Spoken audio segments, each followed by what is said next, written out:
뉴스 정면 승부. 이동형의 뉴스 정면 승부.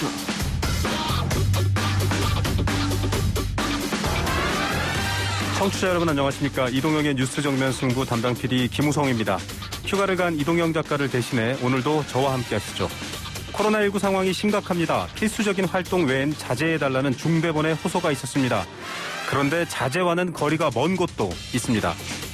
김태우 의원님 자제해 주십시오. 자, 두 분의 김 의원님. 누가 뻔뻔한데? 자, 자제해 주시고. 아무 얘기나 하는 게 아니라고. 입이 마크 따로 하네? 자. 정주시에 버린 것이만. 웬 싸움인가 하셨을 텐데요. 박정호 기자와 함께 오늘 기자 언박싱부터 보내드립니다. 앞서 들은 내용은 국회 기재위에서 김경엽, 김태흠 두 의원의 논쟁이었습니다. 그 이유와 코로나19 상황 자세히 전해드립니다. 정부는 정보를 공유하고 협조를 구해야지 코로나를 정치적 수단으로 삼아서는 안 될 것입니다. 대량 확진자는 8.15 집회로서 확진된 것은 아니라고 보여집니다. 이전에 이미 방역에 구멍이 생겨서 민주당은 코로나와 관련해서 책임을 피하기 위해서인지 미래통합당과 8.15 집회를 엮으려고 안간 힘을 쓰고 있는 것 같습니다. 국민 통제를 하지 말라, 통합당과 엮지 말라. 코로나19를 두고 야당 지도부가 한 말의 요점입니다. 더불어민주당 남영희 인천 미추홀구 위원장 그리고 이용주 전 의원 두 분과 함께 원포인트 시사에서 그 내막 풀어봅니다. 정부가 질병관리본부를 적화 세력의 천병으로 세워서 사랑제일교회를 출석했던 성도들에게 전화를 걸고 문자를 보내서 검사를 받지 않으면 찾아가서 체포하겠다고 이야기해서 반드시 보건소에서 검사를 해야 된다는 식으로 윽박지르더라는 것입니다. 보이지 않는 전염병보다 무서운 가짜뉴스와 악의적 소문, 왜곡이 돌고 있습니다. 그 발원지는 어디고 의도는 뭘까요? 3부에서는 사랑제일교회를 오랫동안 취재해온 권지현 센터장으로부터 어떤 가짜뉴스가 돌고 있는지 들어보고요. 관련해서 확진자 통제와 대응에 나서고 있는 수원시 연폐영 시장 연결해서 상황 알아봅니다. 광화문 집회 확진자의 참석과 전파가 가져올 여파가 어느 수준일지 예측하기 어렵습니다. 언제 어디서나 감염될 수 있다는 점에서 마스크 착용과 거리 두기를 지켜주시기 바랍니다. 저도 지금 생방송 중에 마스크를 쓰고 있습니다. 경기도는 마스크 의무 착용 내렸고요. 실내에서도 무조건 착용하라라는 지침이 있었죠. 조선 역사 속에서도 비슷한 권고가 있었는데 4부에서 오늘 역사 시사에서 알아봅니다. 8월 20일 목요일 이동영 작가가 휴가를 떠난 뉴스 정면 승부 김우성 PD가 열어드립니다.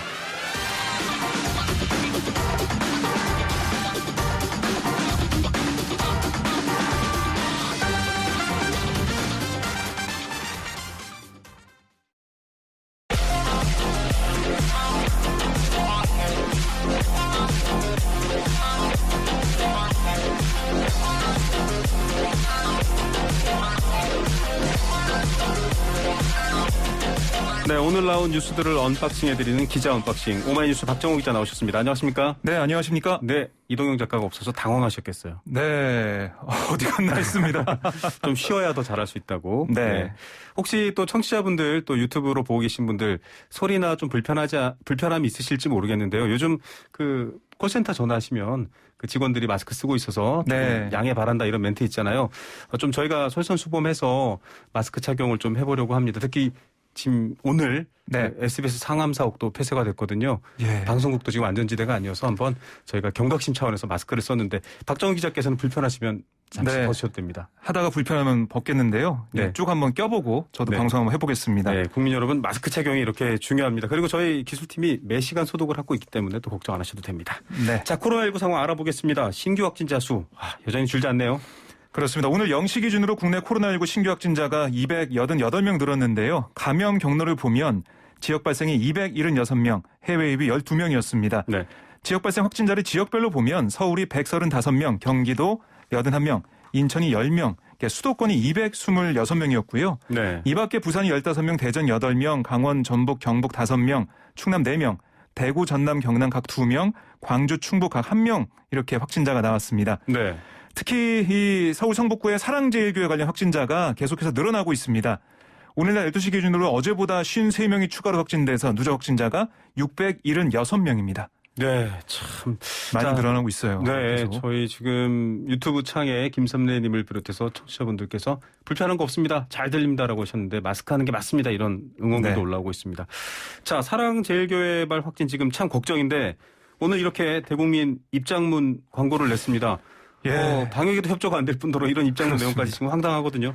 네, 정광훈 목사, 그러니까 사랑제일교회 함께 조선중앙, 동아일보 이런 종합 일간지에 전면 광고를 냈어요. 네. 그 입장문을 낸 건데 뭐라고 했냐면 정부가 발표하는 확진자 수는 명백한 허점이 있다. 네. 정부는 국민에게 확진자 숫자가 아닌 확진 비율을 밝혀야 한다라고 주장을 했고요. 네. 검사를 적게 하면 확진자 수가 적어서 K 방역이고 검사를 많이 해서 확진자 수가 많으면 일촉즉발 위기인가? 정부는 사랑제일교회와 광화문 집회 참여단체, 참여 일반 국민들을 상대로 무한대로 검사를 강요해서 확진자 수를 확대해 가고 있다라고 주장을 했습니다. 네. 그러면서 방역당국 지침상 접촉자가 아닌데도 무한대로 명단 제출, 검사 격리를 강요하는 행위는 직권남용, 불법 강금이라고 주장을 했는데요. 네네. 그러면서 한국 교회에 대해서도 한마디 했는데 방역을 빌미로 교회와 예배를 혐오의 대상으로 몰아가 재갈을 물리려고 하는 문재인 정부에 단호하게 대처하고 기도로 승리해야 할 것이다. 라고 호소를 하기도 했습니다. 근데 정부는 이런 사랑제일교회 측의 주장에 대해서 계속해서 거짓이다라고 얘기를 하고 있거든요. 네. 특히 사랑제일교회 교인은 무조건 양성 판정 이런 거짓 정보를 올리는 것에 대해서 이런 것들은 허위 정보 유포 관련 법률 위반 적용을 네. 검토하겠다라고 얘기하고 있습니다. 예, 강경 대응 예고를 했는데 저희가 네. 3부에서 권지현 평화나무 센터장과 함께 이 유언비어 살펴봅니다. 그런데 이 논리가 재미있어요.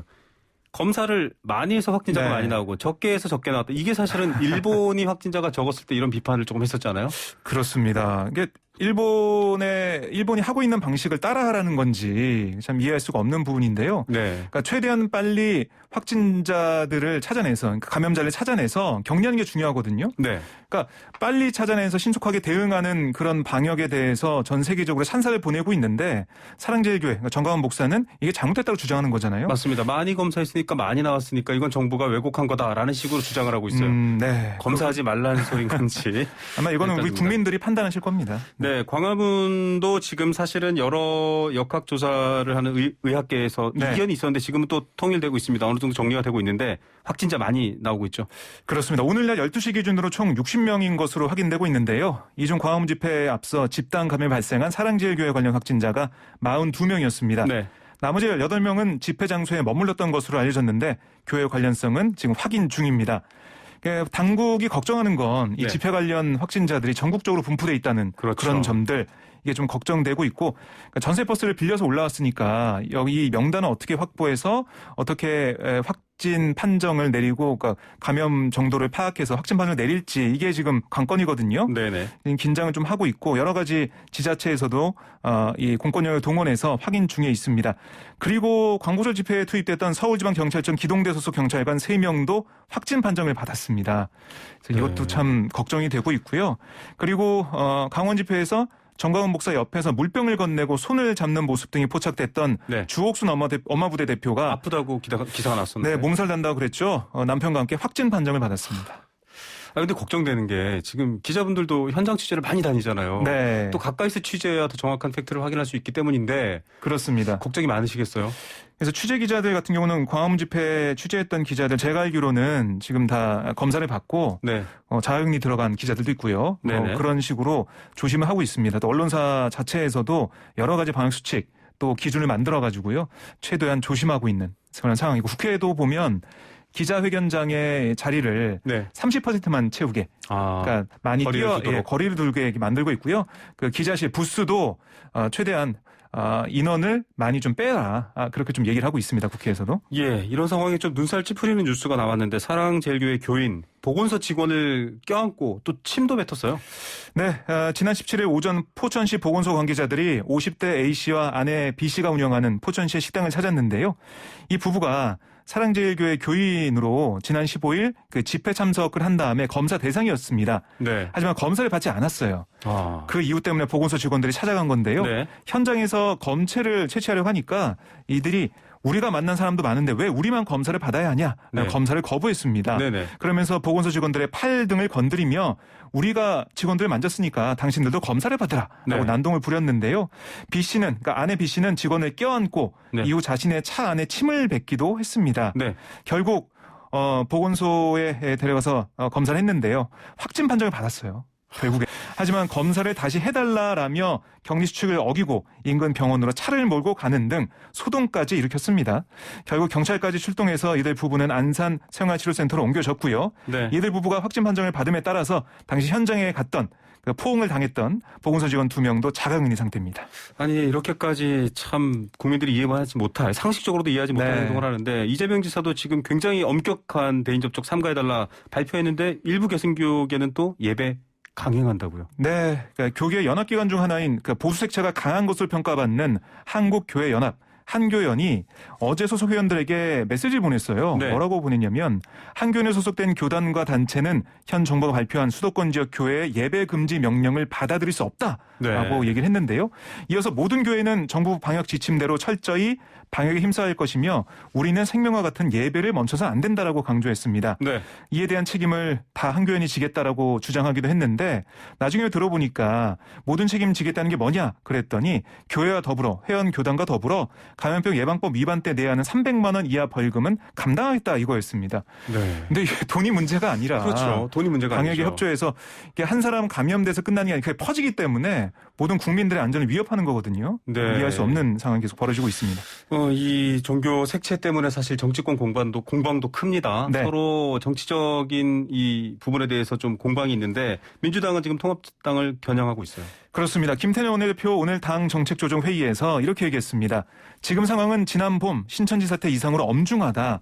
보수단체의 광화문 집회가 전국적인 감염 확산의 뇌관이 됐다라고 지적을 했는데요. 네. 특히 집회가 끝난 지 5일이 지났지만 통합당은 집회에 참가한 소속 정치인과 당원에 대해서 강 건너 불구경식으로 수수방관하고 있다. 매우 유감이다라며 통합당의 방역에 협조할 의지를 보여야 한다라고 지적을 했습니다. 네, 현직 의원까지 참석한 부분도 있어서 지금 더 네, 그런데 그렇습니다. 통합당도 역시 또 입장을 내서 반박하고 있습니다. 네, 김종인 비대위원장이 당 비대위회의에서 질병관리본부의 지침과 통제를 흐트리고 혼선을 준 것은 다름 아닌 정부였다면서 정부 책임론을 거론했고요. 회의 이후에 통합당 관계자 지지자 다수가 이 집회에 간 거는 사실이지 않냐 이런 네. 기자의 질문에 국회의원 한 사람과 전직 의원 2사람 나갔다는데 네. 개별적으로 나간 것을 무슨 수로 막느냐라고 또 반박을 했습니다. 예, 저희가 뭐 어제도 이 관련해서 토론했습니다만 이 정치권들이 나서서 이 책임지는 모습을 보여야 될 텐데 지금 이런 문제도 참 걱정이고요. 특이한 거는 지금 통합당 배현진 원내대변인이 김문수 전 지사를 비판했습니다. 네, 배 의원이 자신의 SNS에 검사를 위한 조치를 거부했다는 일부 인사의 뉴스를 지켜보며 참 네. 답답하고 안타깝다. 당장 자리에 임직해 있지 않더라도 본인이 국정 책임의 직권을 맡았던 주목받는 인물일수록 정부의 방역 조치에 더욱 적극 협조해야 한다라고 말을 했는데요.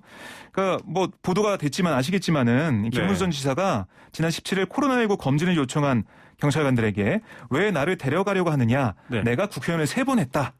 지난번에는 내가 도지사라고 하더니 네. 이제는 국회의원 3번 했다라고 호통을 친 영상 이걸 자신의 페이스북에 올렸거든요. 네네. 여러 가지 비판과 논란이 있어서 회자가 되고 있는데 여기에 대해서 배현진 의원이 이거를 지적을 한 겁니다. 예, 도대체 무슨 상관인가요, 그게? 자, 김원웅 광복회장의 광복절 연설로도 사실 정치권 공방이 뜨거웠는데 애국가를 만든 안익태 작곡가에 대한 친일 자료가 공개됐네요. 네, 그렇습니다. 그러니까 1942년 9월 나치 치하의 독일 베를린 필하모닉 홀에서 만주국 건국 10주년 기념음악회를 지휘하는 네. 동영상을 공개를 했어요. 네. 그러면서 김원웅 회장은 안익태가 1941년 일본의 명절인 명치절에 천황의 오랜 통치를 기원하면서 일본 국가인 기미 가요를 헌정했고 나치 제국의 음악회 회원이게 됐다라고 주장을 했습니다. 네. 그러면서 안익태의 친나치 행위는 음악 역사계에서는 이미 상식이다. 친일 반민족 권력이 장악해온 민족 반역의 시대를 종언하는 것이 우리의 역사적 의무다라고 주장을 했습니다. 그리고 108개 나라 이상이 국가를 시대에 맞게 교체했다. 그러니까 네. 교체하지 않은 나라 중에는 일본이 있다. 국가를 고치지 않은 것도 일본은 그대로 따라가야 하느냐라고 국가 교체를 요구했습니다. 애국가를 바꿔야 된다는 거죠. 네. 이런 얘기를 했고 또 김원웅 회장이 예전 독재 정권 시절에 공화당 당뇨를 근무했던 이게 논란이 되지 않았습니까? 네. 거기에 대해서 대학 졸업 이후 공화당 공채로 들어가 거기 몸담았다. 과거를 지울 생각은 없다. 반성한다. 원죄가 있으니 부끄럽다라고 다시 한번 얘기를 했습니다. 네. 참 나치의 사례를 늘 듭니다. 박은너라는 음악가도 역시 나치와 관계가 깊은데 네. 우리의 태도와 행동은 좀 그런 것들에 비교해 봤을 때 참 늘 비교가 된다라는 생각도 좀 드네요. 그렇습니다. 자, 미국의 민주당이 해리스 부통령 후보를 공식 지명했네요. 네.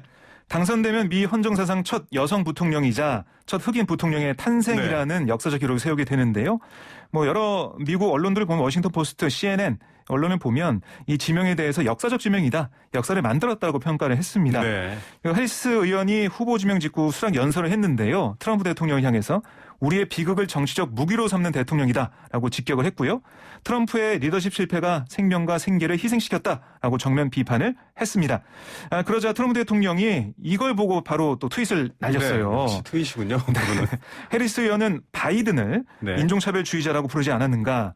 그녀는 그가 무능하다고 하지 않았는가라고 반문했습니다. 네. 자신이 비판하던 바이든 민주당 대통령 후보 네. 밑에서 부통령 후보가 됐냐 이걸 또 지적하는 그런 트윗을 날린 거죠. 네, 참 미국 선거도 어떻게 될지 곧 다가오기 때문에 네. 여러분들과 자주 얘기 드리겠습니다.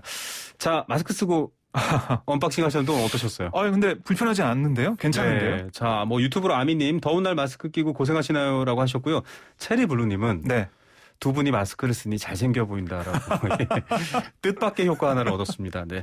자, 오늘도 정말 생생한 이 시각 주요 뉴스 기자 언박싱 감사드립니다. 네, 고맙습니다. 네, 오마이뉴스 박정호 기자였습니다.